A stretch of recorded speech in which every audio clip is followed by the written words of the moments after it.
ہوں پشتینی سنی ہوں, کنورٹ ہونے والا سنی نہیں, میں پشتینی سنی ہوں الحمدللہ. اور مجھے اس پر اللہ کی بارگاہ میں شکر ہے کہ میں 41 پشتوں کا سنی ہوں. احسان ہی, لیکن اتنا ضرور, اگر اللہ لعنت کرے اس لعنت کو کوئی دور نہیں کر سکتا. تو اللہ فرماتا ہے جس سے ناراض ہوتا ہوں اس پہ لعنت کرتا ہوں, اور جس کو لعنت کرتا ہوں پھر اس کو برباد کر دیتا ہوں. اللہ اکبر. جس کو برباد کرنے کا فیصلہ قدرت کرے اس کو کون آباد کرے گا میرے عزیز؟ اس کو کون آباد کرے گا؟ تو میں یہ عرض کر رہا تھا, ہم نے مخلوق کی خوشی کے لیے خالق کو ہمیشہ ناراض کیا. اللہ پاک اپنی کتاب میں کہتا ہے وما قدر اللہ حق قدری, کہ تم نے میری وہ قدر نہیں کی جیسا قدر کرنے کا حق تھا. جس کے یہاں 10,000 روپے کی نوکری کرتے ہو اس کی خوشی چاہتے ہو, اور جس نے پیدا کیا, جس نے بڑا کیا, جس نے کھانے پینے کی قوت دی. تھوڑی دیر تھوڑا غور کرو, میں کوئی تقریر نہ کروں, تھوڑا میں اور آپ, میں بھی اور آپ بھی, ایک بار ذرا اپنے آپ سے مخاطب ہو کے سوچو, اگر اللہ ہمارا کھانا بند کرا دے تو اربوں پتی خربوں پتی ہو کر بھی کچھ کھا سکتے نہیں. کس کے لیے کما رہے ہیں؟ اپنے لیے نا, اپنے بچوں کے لیے نا. اگر وہ نہ چاہے کہ تم کھاؤ تم نہ کھاؤ, اگر وہ چاہے کہ تم نہ کھاؤ کھا سکتے ہو. کتنے لوگ شوگر بن کر کے نہیں بیٹھے؟ کیوں بیٹھے؟ وہ شوگر ہوگی. میں نے کہا شوگر نہیں ہوئی, اللہ نے چاہ لیا کہ اس کو میٹھا نہیں کھانے دوں گا, ہے نا, ہے کہ نہیں ہے؟ ورنہ پہلے تو بہت مٹھائی پسند تھی, اب تو آم کو ہاتھ لگانے ڈرتے کڈنی فیل نہ ہو جائے شوگر بڑھنے نہیں. تو اللہ نہیں چاہ رہا ہے, ساری نعمتیں سامنے رکھے نہیں کھا. میں ان کو سزا کی بات کی, سزا کے طور پہ اللہ نے ان کی مٹھائی بن کی ایسا نہیں کہہ رہا ہوں, لیکن ایک عبرت کی بات ہے. بولو کچھ لوگوں کا اللہ نے نمک بند کرایا کہ نہیں کرایا؟ اگر آپ سب کھا رہے ہو تو سب کھا کر مستی کیوں کرتے ہو؟ سب کھا کر زنا کے اڈوں کو آباد کیوں کرتے ہو؟ سب کھا کر شراب کے اڈوں کو آباد کیوں کرتے ہو؟ اس کی دی ہوئی طاقت سے گناہ کیوں کرتے ہو؟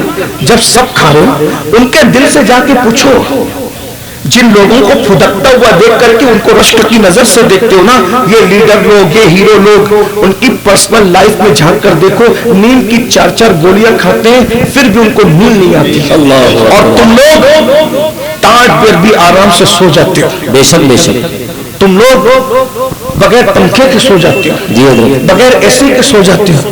یہ سکون کس نے دیا؟ اللہ نے دیا. بے شک. لیکن اگر اس سے بغاوت کرو گے تو یہ سکون بہت دن تک رہنے نہیں دے گا. کہتا ہے میں چھین لوں گا, کیونکہ ہمارا خدا گونگا بہرا نہیں ہے, وہ طاقت والا ہے, طاقت والا, وہ قوت والا ہے. اگر وہ دینا چاہتا ہے تو وہ چھیننا بھی جانتا ہے. اس لیے اس کی نافرمانی مت کرو, اس سے بغاوت مت کرو. نہیں دیکھتے کتنے لوگ ہیں دنیا میں جن کو اللہ نے نعمت دے کر کے چھین لی, آج ان کے گھر ویران ہیں, آج ان کی جیب ویران ہے, آج وہ عزتوں کو ترستے ہیں. آپ کیا سمجھتے ہو ہم سے پہلے جو قومیں تھی ان کو اللہ نے عزت دی تھی. اللہ نے فرمایا فضلتکم علی العالمین, اللہ فرماتا ہے میں نے تم کو عالمین پر فضیلت دی. کن کو؟ ہم سے پہلے کی قوموں کو. وہ کون لوگ تھے؟ کون لوگ تھے؟ آل پیغمبر تھے. اللہ نے ان کو کائنات میں فضیلت, بلکہ عالمین فرمایا. اب میں عالمین کی کیا تشریح کروں, یہ تو یہ اتنا آپ سمجھ سکتے. اللہ فرماتا ہے میں نے تم کو فضیلت دی, عالمین دی. عالم میں نہیں, عالمین نے فضیلت دی.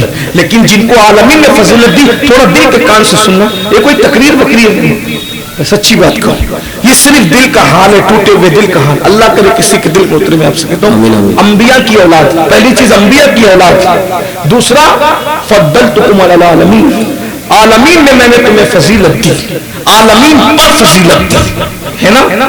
لیکن جب انہوں نے اللہ کی نافرمانی کی, اللہ نے کہا عبادت کرو, نہیں کیا. انبیاء کی تصدیق کرو, نہیں کیا. وہ یہی سب کچھ کرتے رہے جو آج ہم کر رہے ہیں. تو اللہ نے کیا کیا, جن کو فضیلت دی تھی عالمین پر ان کو سور بنا دیا, ان کو بندر بنا دیا.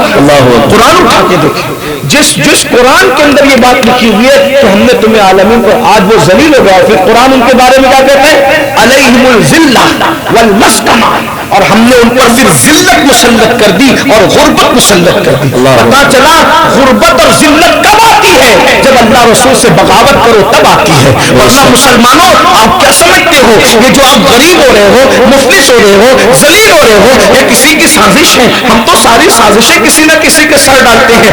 یہ اللہ بتا رہا ہے کہ اللہ جس پر غضب کرتا ہے پھر اس پر ذلت اور مسکنت مسلط کر دیتا ہے. تو آج اگر مسلمان ذلت اور رسوائی کے دلدل کے اندر جو وہ پھنستے جا رہے ہیں تو یہ اللہ کے غضب کی وجہ سے ہے. ورنہ یہی ہندوستان تھا جو سونے کی چڑیا کہلایا تو وہ صرف تمہاری وجہ سے کہلایا. کلکتہ کے مسلمان تاجر کے پاس انگریزوں کی آمد سے پہلے اتنی دولت ہوا کرتی تھی کہ اور حکومتوں کے شاہی خزانے میں بھی اتنی دولت نہیں تھی جتنی دولت مسلمانوں کے پاس تھی. میرے عزیز, میرے بھائی, مگر آج تم روٹی کے ٹکڑوں کو ترس رہے ہو. کیوں؟ اس کی وجہ یہ ہے جب خدا کی نافرمانی کرو گے تو یہی ہوگا. تو جلدی جلدی سے چلتے ہیں. آقا نے کیا ارشاد فرمایا؟ لوگ امانت کو غنیمت سمجھیں گے, امانت میں خیانت مت کر. اب امانت کی مختلف شکلیں ہیں. جیسے اگر کسی نے کہہ دیا یار یہ میں راز کی بات اس سے کرو, یہ امانت ہے, پھر مر جاؤ مگر وہ کسی سے مت کہو. کیونکہ بزرگوں نے فرمایا مومنوں کے سینے رازوں کے قبرستان ہوتے ہیں. جیسے قبرستان میں ایک مرتبہ مردہ دفن ہو گیا اس کو کوئی نکال نہیں سکتا, ویسے مومن کے سینے میں راز گیا بات ختم. یہاں تو کوئی رازدار ملتا ہی نہیں. جس کو راز کی بات کہہ دو, جس کو وہ اور کسی رازدار سے شیئر کر دیتا ہے. یہ حال ہے. یعنی عورتیں پہلے رازدار نہ تھی, اب تو مرد بھی رازدار, مردوں میں بھی رازدار ختم ہو گئے. کیونکہ یہ امانت میں خیانت کرنے والی قوم ہے اور اللہ نے ان پر غربت اور ذلت مسلط کی.